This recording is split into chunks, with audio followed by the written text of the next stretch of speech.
আসসালামু আলাইকুম এভরিওয়ান, সবাই কেমন আছেন? আই হোপ সবাই ভালো আছেন। দেখুন আজকে আমি রান্না করে দেখাবো ওলকপি আলু মাছের ঝোল। তাই আগে থেকে মাছটা কেটে বেছে ধুয়ে আমি রেখে দিয়েছিলাম। তো তারপর মাছের নুন, হলুদ এবং লঙ্কা গুঁড়ো মিশিয়ে নিলাম, ভালো করে নিয়ে চুলাতে কড়া বসিয়েছি। কড়াটা গরম হয়ে যেতে তেল দিয়েছি, তেলটা গরম হয়েছে, তেল থেকে যখন ধোঁয়া উঠছিল তখন আমি মাছটা দিয়েছি। তখন মাছটা দিলে কড়াই ধরে যাবে না, একদম ধরে যাওয়ার চান্সটা থাকবে না।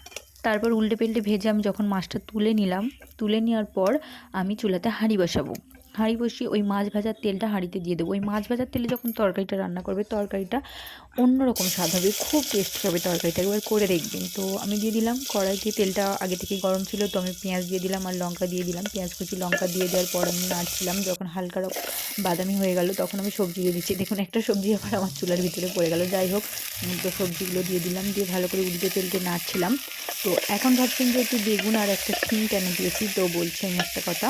আমি যখন দিই বেগুনটা একটু তরকারি দিই, কারণ তরকারিটা মাখো মাখো হয়ে যায়। বিশেষ করে যখন যেসব সবজিগুলো পেঁচে পানি পানি হয়ে যায়, তখন সেসব সবজিতে যদি আমি একটু করে বেগুন দিই, তো টেস্টটা অন্যরকম হয়। আর শিমটা আগের দিন তরকারিতে দেওয়া হয়নি, একটা শিম পড়েছিল, ফেলে দেবো বলে মধ্যবিত্ত পরিবার, তো সেই জন্য আমি ওটা দিয়ে দিয়েছিলাম।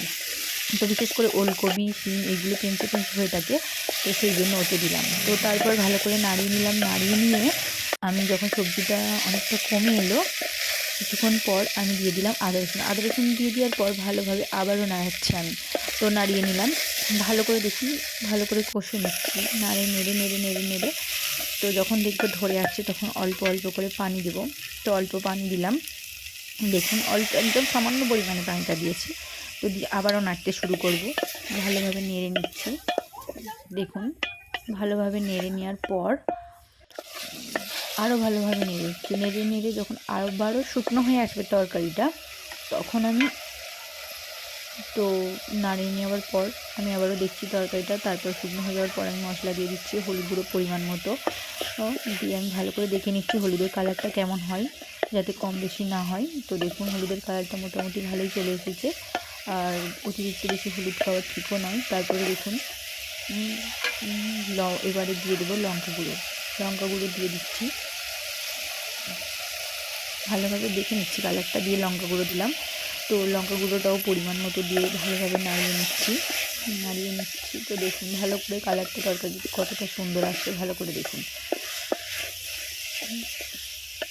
ভালো করে দেখুন। তারপর কালার আসার পর আবারও ধরে যাচ্ছিল, হালকা হালকা করে অল্প অল্প করে সামান্য পরিমাণে আমি পানি দিচ্ছিলাম। তো পানিটা দেওয়ার পর আমি লবণটা দিতে ভুলে গিয়েছিলাম, সেই জন্য লবণটা দিয়ে দিলাম, নাহলে লঙ্কা হলুদের সঙ্গে লবণটা দিয়ে দিতাম।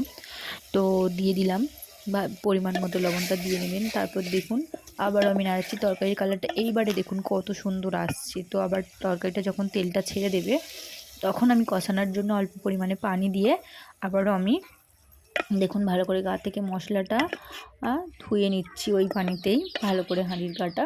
তো দেখুন ধুয়ে নেওয়ার পর আমি এবারে চাপা দিয়ে দেবো।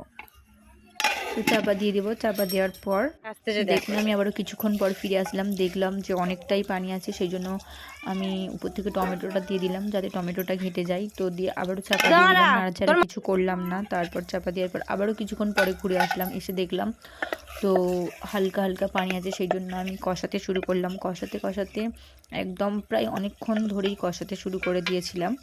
তো কষাতে কষাতে আমি আবার দেখলাম চাপা দিয়ে দিলাম, চাপা দেওয়ার পর দেখলাম যে এবারে ঠিক, কিছুক্ষণ পরে ফিরে এসে দেখলাম যে এবারে ঠিক আছে, পানিটা অনেকটাই কমে গেছে, সেই জন্য আমি কষাতে শুরু করলাম। তখন অনেকটা পানি ছিল, তো সেই জন্য চাপা দিয়ে আমি চলে গিয়েছিলাম। কিছুক্ষণ পর ফিরে এসে দেখুন আবারও যখন পুরো একদম কষানোটা হয়ে এসেছে, দেখুন বেগুনটা দিয়েছিলাম ঠিক এই জন্যই, তরকারিটা কত সুন্দর মাখো মাখো হয়েছে। আমার এটাই ভালো লাগে, না হলে ওলকপি পানি পানি থাকলে আমার একদম ভালো লাগে না। তো যাইবার হোক ভালো করে কষানো হয়ে যেতে, যখন তেল ছেড়ে দিয়েছে একদম পানি ছিল না, তখন ঝোল দিয়ে দিলাম আমি পরিমাণ মতো। মাছের একটু ঝোল রাখবো, সেই জন্য একটু বেশি করেই পানিটা দিয়ে দিয়েছিলাম। তো দেখুন আমি আবারও ভালো করে পানিটা দিয়ে দিচ্ছি আমার পরিমাণ মতো। মাছের ঝোল যেহেতু ওলকপি দিয়ে একটু স্বাস্থ্যসম্মত উপকার, তো ভালো লাগবে, সেই জন্য আমি দিয়ে দিলাম। আর আমার এইভাবে তরকারিতে একটু মাছের ঝোল থাকলে খেতে বেশ ভালোই লাগে। তারপর দেখে নিচ্ছিলাম সিদ্ধ হয়েছে কিনা। দেখুন খুব একটা সিদ্ধ হয়নি, চেপে যখন ভাঙলাম তখন ভাঙলো, তারপর চাপা দিয়ে আমি চলে গিয়েছিলাম। কিছুক্ষণ পর আবার ফিরে আসলাম, তরকারিটা যখন ফুটে গেল তখন ভেজে রাখা মাছটা আমি তরকারির উপরে দিয়ে দিলাম। মাছটা দিয়ে দিলাম, তো আবার আমি এবারে চাপা দিয়ে দেবো। চাপা দিয়ে দিয়ে দেখুন ভালো করে দেখুন ফুটছে কেমন, তরকারির কালারটা আস্তে আস্তে আসছে। আবার আমি চাপা দিয়ে দিলাম। তো কিছুক্ষণ পর ফিরে এসে দেখলাম এখনও তরকারিটা অনেকটাই ঝোল আছে, টেস্ট হবে না, সেই জন্য আমি আবারও চাপা দিয়ে দিলাম। তো হয়ে গেছে আমার তরকারিটা। যখন দেখুন মাছটা উপরে উঠে গেছে, ঝোলটা একটু নিচে নেমে গেছে, তখন হয়ে গেছে।